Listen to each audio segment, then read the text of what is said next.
네, 자녀들이 공정한 절차를 밟아서 실력 덕분에 합격했다는 게 정호영 후보자의 설명입니다.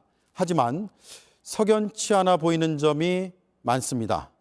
임소라 기자, 그중 하나가 특별 전형이죠. 네, 정 후보자의 아들은 2018년도에 경북대 의대에 특별 전형을 통해 편입에 성공을 했습니다. 네. 그런데 이 제도는 2017년에는 없다가 2018년에 생겼습니다. 아들은 2017년도 경북대 의대 편입 전형에는 실패를 했는데요. 이듬해 새로 생긴 이 특별 전형을 통해서 합격을 할 수 있었습니다. 네. 이 전형에 대해서 잠시 설명을 드리자면 지역 인재를 우대하는 제도였습니다. 대구, 경북 지역 학교 출신이 아닌 사람은 지원을 할 수 없었습니다. 당시 편입학 정원의 절반 이상이 이런 특별 전형을 통해 뽑혔는데요. 경북대학교 전자공학과를 졸업한 후보자의 아들은 전년도보다 경쟁률이 줄어서 훨씬 유리한 조건에서 전형을 치를 수 있었던 것은 사실입니다. 그렇군요. 이 지점에서 가장 궁금한 게 생깁니다. 뭐냐면 정호영 후보자가 그러면 이 특별 전형을 만드는데 관여를 했을까라는 거거든요. 네. 네, 그렇습니다. 그런데 아직은 의혹 제기뿐입니다. 특별 전형 제도가 만들어진 시기에 이 정 후보는 경북대병원 고위직을 맡고 있었습니다. 이 때문에 민주당에서는 제도 신설과 관련된 정보를 미리 입수를 했거나 새로 전형이 만들어지는 과정에 정 후보자 측이 관여한 것은 아닌지 살펴보겠다고 벼르고 있습니다. 네. 해명도 잠시 전해드리겠습니다. 오늘 오후 인사청문 준비단이 내놓은 해명인데요. 대구시에서 2017년 3월 경북대 지역인재 입학 기회를 확대해달라고 공식적으로 요청을 했고 이런 요청을 받아들여서 특별 전형을 실시하게 됐다고 해명을 했습니다.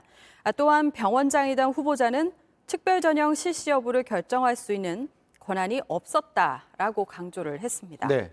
하지만 아직까지 미심쩍은 부분이 있기 때문에 이 부분도 앞으로 계속 확인이 필요할 것 같습니다. 그리고 아들이 정말 능력이 좋아서 합격을 한 건지 아닌지 이것도 많은 분들이 의문을 가지고 있습니다. 당시에 평가표도 공개가 됐죠. 네, 제가 준비한 것은 구술 면접심사 평가표인데요.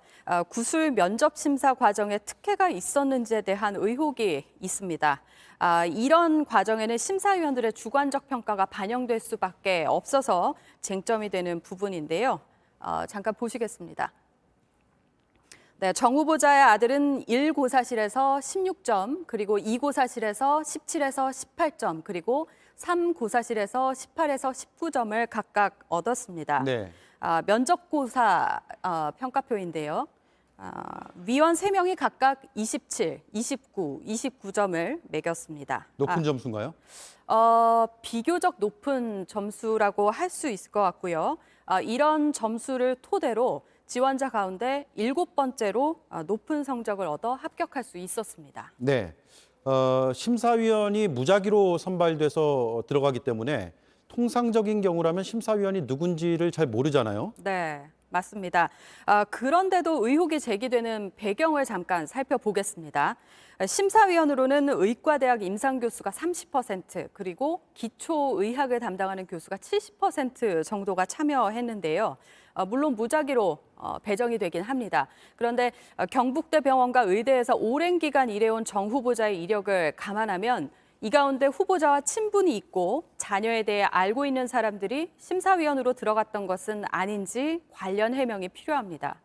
일각에서는 아버지와 관련된 직장에 자녀가 지원서를 낸 것 자체가 묵시적 청탁이 아니냐 이런 의혹도 제기가 됐는데요. 정 후보자는 동의할 수 없다는 입장을 밝혔습니다. 네, 임소라 기자였습니다.